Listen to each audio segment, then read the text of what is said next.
Simpsonville, South Carolina, is a nice and quiet town brought to its knees by a heinous act. If you're fascinated by untold mysteries and chilling truths, hit subscribe. We're just getting started. Catherine "Catty" Blauvelt, a beautiful 22-year-old young girl, disappeared on October 25, 2016, and was later found lifeless in a house that was abandoned. John Blauvelt, her estranged husband, became the main suspect.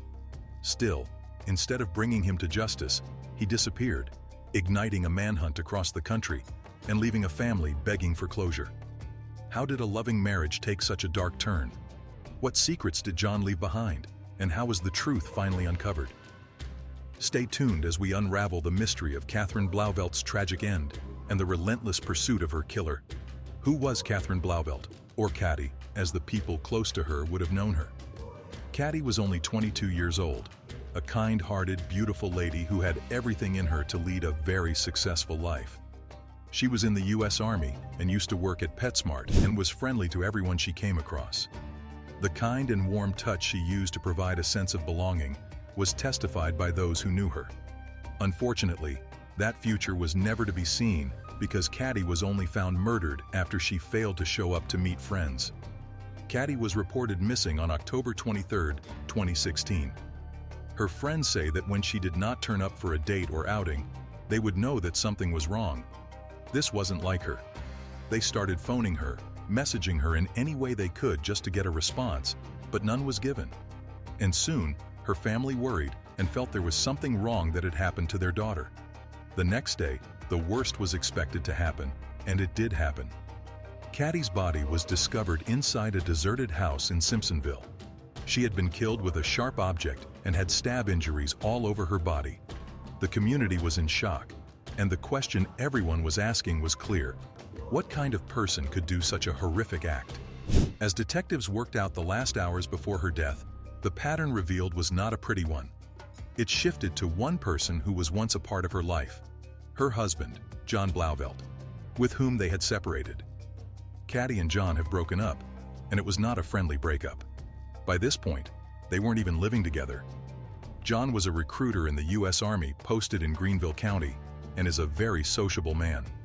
But as it would be later revealed, there was a sinister layer to all this. It was with friends that some could describe John as being controlling, and thus, Catty had disengaged herself from him in an attempt to start afresh. He had never had a very stable relationship with Catty. Marital disagreements and who was going to take control had become intolerable, and so, by the end of 2016, Catty decided to leave her husband John and come up with her new life. But she would never get that chance. At the same time, investigators sought to investigate John as a suspect. Something even more sensational occurred. John vanished instead of helping out. And he didn't go alone. He fled with his 17-year-old girlfriend, Hannah Thompson. It was only days after his estranged wife's body was discovered that John went missing with a teen. The arrest warrant for John was issued on November 18, 2016, due to alleged involvement in Catty's murder. But he was not around to be seen anywhere. On November 21st, Hannah's parents reported her missing, which escalated the alarm. John, a man suspected of murder, was now on the run with a teenager, leaving everyone wondering, where were they headed, and would they ever be found? During that time, the local police were enforced by the U.S. Marshals. Local authorities continued in search for John Blauvelt, going to lengths of crossing state boundaries to apprehend the fugitive. A week became a month, and months passed, but they were not seen again. In December 2016, police and family found Hannah alone in Oregon. In her statement to the police, she said that they had been living on the street, homeless, her and John. She said that he left her, and they were both starving to death.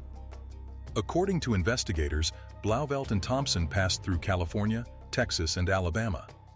In November of 2016, her parents filed a missing persons report. She went back home in December 2016 after telling the police that Blauvelt had abandoned her. Authorities later found out that Thompson had assisted Blauvelt by transporting him to his ex-wife's workplace. As per the warrants, Hannah sent John money using gift cards after returning to South Carolina and lying to investigators about her whereabouts. The Simpsonville Police Department claims that Hannah was arrested on charges of lying to police about his whereabouts and assisting Blauvelt on the day Catty was killed. Hannah was accused of 1 count of accessory after the fact, 2 counts of obstruction of justice, and 2 counts of misprision, or concealment, of a felony. Currently awaiting trial, she entered a not guilty plea.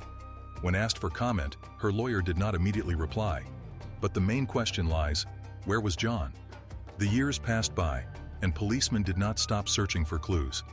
By 2022, the Marshals Cold and Complex Case Team had decided to continue hunting for John, because no matter how cold a case is, no one can completely escape. After almost 6 years in hiding, they did it. John was using the alias Ben Klein where he lived in Germany, but he was now back in America, in custody, awaiting trial for Caddy's murder. The case immediately attracted national attention as Caddy's family continued to fight for justice. Their persistent commitment to keeping her memory and seeking answers became a source of hope and resilience. The family's public fight showed Caddy's tragedy and their commitment to bring her culprit to justice. Their voices, full of pain and unwavering strength, led a whole community to unite behind them, ensuring that Caddy's story was not forgotten. Why would someone do this? What could be the reasons that could lead a man to take the life of a young woman like Caddy, who had her whole life ahead to enjoy friends, families, and loved ones? Like such cases, the motive may be as sinister as the crime that was committed in the first place. For John Blauvelt, the motive was jealousy, controlling nature, and anger that had been building up for a while now. John and Caddy seemed perfect for each other at the beginning of their love affair. However, things changed for the worse over the years. Loved ones noticed that John had changed, becoming more possessive and envious of Caddy, even excluding her from her social circle. When Caddy disappeared, they were no longer together as a couple. Caddy was ready to let go and move on, but John couldn't accept that. This was revealed during the trial as more details were revealed. A man who wanted Caddy out of his life and seemed to want to dictate her actions up to her death. Caddy's choice to end her marriage appeared to be caused by years of growing domestic abuse. As their relationship got worse, Caddy told her friends about John's controlling behavior, which had become increasingly abusive. Her decision to leave was more than simply about finding space. It was about survival. Unfortunately, it appeared that John could not accept this. His possessiveness, along with the fact that Caddy was a woman who wanted her freedom, probably made John erupt in a rage that saw her dead. This case focuses on the investigation of Caddy's story, which demonstrates the effects of failure to manage passion, jealousy, and the tragic end of an enraged couple. But as the case progresses, more horrifying facts make this story even more creepy. The trial exposed some horrific details. Their testimony is one of the most shocking of the series. It was given by a young woman, Allison Somerville, who knew both John and Caddy and revealed some chilling details about John. John asked Allison, "Do you want to go to Charleston with me so I can kill my wife?" Which Allison reported to the court. Yes, you heard that right. He was said to have told her that he was born to kill people. Just imagine hearing something like that from a person you know, that shameful feeling, that disbelief. Allison also stated that John influenced her and the young people with whom Caddy was in some way an adversary. He had schemed them into believing that Caddy was hiding something that would deny them access to the abandoned house that they frequently visited. Allison even admitted to writing a to-do list with the line, "Get rid of Caddy for good." It was a calculated process of making young people have poor impressions about themselves, all commanded by John. Although Allison's testimony was not unique, the prosecution had more than just words to present before the jury. There was proof that John and Caddy had a scuffle before she died because his DNA was recovered from beneath her fingernails. This strengthened the prosecution's argument and proved that Caddy tried to resist her attacker, which is why she was stabbed. Further, the digital evidence proved that John had called her and sent her an instant message on the day of Caddy's death. The messages were erased, but the timestamps were added, which created another level of doubt. Caddy's phone was used last time at exactly 4:17 p.m. on October 24, 2016. She had captured a selfie in her vehicle. The final moment of a life on the verge of being taken is a haunting picture. Without considering her life or her family's sorrow, authorities suspect John planned her last moments by bringing her to that deserted house and abandoning her there. As the case proceeded to trial, the jury was shown startling evidence about John's calculated behavior. After obtaining John's cell phone, investigators discovered an unsettling search history. John searched for topics: how to sharpen a knife, when can the police tap your phone, and perhaps most frighteningly, what do I do when my wife dies? These searches were between October 18th and November 1st, 2016. The courtroom was silent due to the outrageousness of these searches. In the days leading up to Caddy's passing, John also Googled Caddy and Simpsonville Blauvelt Greenville, and even his name, demonstrating an unsettling interest in following the case and Caddy. Simpsonville police officer Cheryl Schofield was one of many witnesses called by the prosecution to support their case. An important piece of evidence was disclosed by Officer Schofield, a letter that was described as a confession and was discovered in John's journal. It allegedly contained John's admission of Caddy's murder, giving the jury a chilling look into his thoughts. The defense made efforts to argue that this letter was insufficient, arguing that it was vague, but when paired with additional proof, it presented an unsettling image of a man who appeared to think he could get away with it. During the trial, though John Blauvelt didn't seem agitated at all, or so it seemed, he was, inside, a boiling volcano.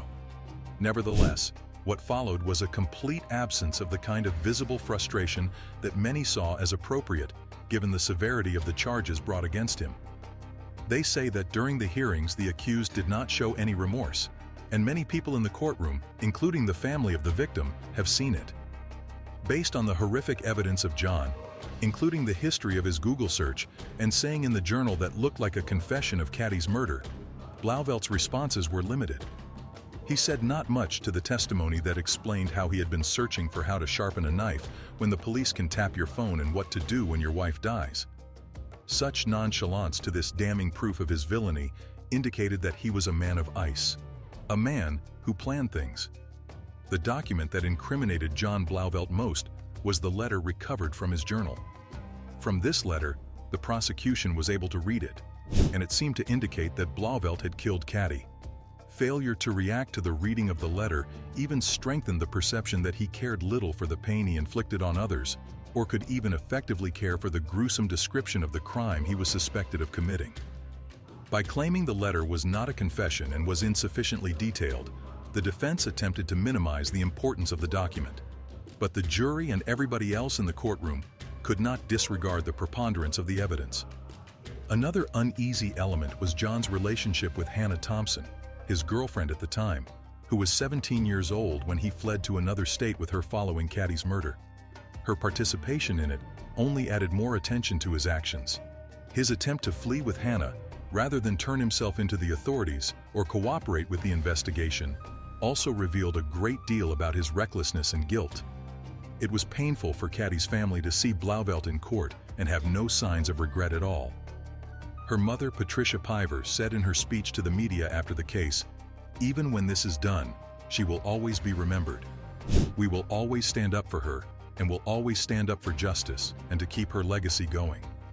Patricia's words reflected the pain that John's action brought to his family, and his actions in court vindicated the anger and frustration of Caddy's family. They had to face not only the fact of her death, but also the seeming lack of emotion of such a man who killed her. When the jury passed the guilty verdict, Blauvelt did not respond, which only supported his previous behavior. He has been charged with first-degree murder as well as possession of a firearm during the commission of a crime of violence and was sentenced to life imprisonment without any chance of parole. His lack of any kind of response to the verdict did leave many feeling that at least the justice system had provided Caddy's family with some sort of closure. However, Blauvelt's cold and indifferent reaction meant they would have to find closure elsewhere. The public overwhelmingly supported Caddy and her family in their quest for justice. Community members were heartbroken by the tragedy and rallied around her family, especially as they campaigned tirelessly to keep Caddy's memory alive. While John did have a few individuals who questioned the evidence or supported him personally, the shocking nature of the crime and his actions, fleeing the state and his suspicious internet searches, made it difficult for most people to view him sympathetically. This case is a warning about the horrific reality of domestic abuse and the anguish it causes for the families who are victims. Caddy Blauvelt was a young woman who followed her dreams and, like everyone else, was entitled to do so. Thus, the detectives and the girl's family's tenacity and diligence had paid off, and that ends the story of Catherine Caddy Blauvelt. a family that relentlessly pursued justice, a community that forever changed, and a young life tragically cut short. Her life endures as a constant reminder of how critical it is to speak out against violence and to stand your ground. Thank you for watching. If you found this story compelling, be sure to like, subscribe, and turn on notifications so you won't miss our next deep dive into another real-life mystery. This case is closed, but there are more stories waiting. Subscribe to uncover them. She thought her past was behind her, but one horrifying act shattered everything. What could drive someone to such a chilling decision? Dive into the twisted tale of betrayal, obsession, and an unthinkable crime.